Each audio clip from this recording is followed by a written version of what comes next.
Friends எல்லோருக்கும் வணக்கம். Welcome back to our channel. இன்றைக்கி நம்ம சேனலில் என்ன வீடியோ பார்க்க போகிறோம்னா பாகற்காய் புளி வறுவல் அந்த வீடியோ தான் பார்க்க போகிறோம்.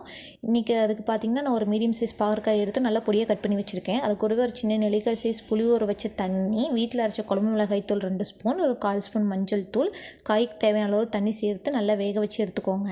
இப்போ பார்த்திங்கன்னா காய் நல்லா வெந்துட்டுருக்கு. காய் நல்லா வெந்து இந்த தண்ணியெல்லாம் நல்லா அப்சர்வ் ஆகி நல்லா ட்ரையாக இருக்கும். அந்த ஸ்டேஜில் இந்த காயை வந்து வேற ஒரு பிளேட்டுக்கு வந்து ட்ரான்ஸ்ஃபர் பண்ணி எடுத்து வச்சுக்கோங்க. இப்போ அதே கடாயில் 3 ஸ்பூன் கல்லெண்ணெய் வந்து ஆட் பண்ணிக்கோங்க. நீங்கள் எந்த ஆயில் வேணாலும் யூஸ் பண்ணலாம். நல்லெண்ணெய், கல்லெண்ணெய், தேங்காய் எண்ணெய், எந்த ஆயில் வேணாலும் யூஸ் பண்ணலாம். ஆனால் 3 ஸ்பூன் தாராளமாக யூஸ் பண்ணிக்கோங்க. அப்போ தான் இந்த வறுவலுக்கு வந்து ரொம்பவே நல்லாயிருக்கும்.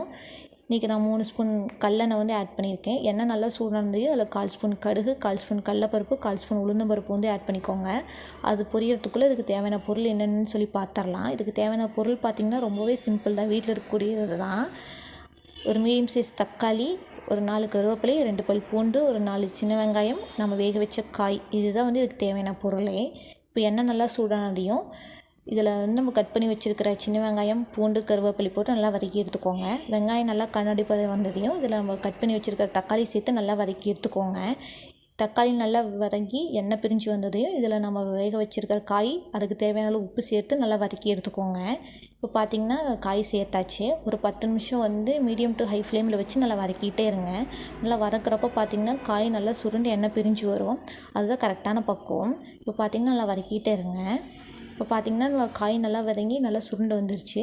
ஸோ இந்த ஸ்டேஜில் பார்த்திங்கன்னா நீங்கள் எப்படியே சாப்பிட்றனாலும் சாப்பிட்லாம். நீங்கள் எக்ஸ்ட்ரா தேங்காய் பூ ஆட் பண்ணுறனாலும் பண்ணிக்கலாம். இன்றைக்கி நான் 2 ஸ்பூன் தேங்காய் பூ ஆட் பண்ணி செஞ்சுருக்கேன். இது பார்த்திங்கன்னா யார் வேணாலும் சாப்பிட்லாம். இந்த வறுவல் பார்த்திங்கன்னா சின்னவங்க, பெரியவங்க யார் வேணாலும் சாப்பிட்லாம். இது ரொம்பவே டேஸ்ட்டாக இருக்கும். இதில் கொஞ்சம் கூட கசப்பே இருக்காது. இது பாவக்காயான்னு சொல்லி எல்லோரும் கேட்பாங்க. ஸோ இந்த வறுவலை செஞ்சு பார்த்துட்டு எல்லோரும் எப்படி இருக்குன்னு கமெண்ட் செக்ஷனில் சொல்லுங்கள். இந்த மாதிரி உங்களுக்கு எக்ஸைட்டிங் வீடியோஸ்க்கு நம்ம சேனலை மறக்காமல் சப்ஸ்கிரைப் பண்ணிக்கோங்க. கூடவே பக்கத்தில் இருக்கிற பெல் ஐக்கானையும் கிளிக் பண்ணிக்கோங்க. இந்த மாதிரி உங்களுக்கு வேறு ஏதாவது வீடியோஸ் வேணுனாலும் சொல்லுங்கள். நான் கண்டிப்பாக ட்ரை பண்ணி உங்களுக்கு ஷேர் பண்ணுறேன். Okay friends, thank you so much for வாட்சிங் ஃப்ரெண்ட்ஸ். பபாய். தேங்க்ஸ் ஃபார் வாட்சிங்.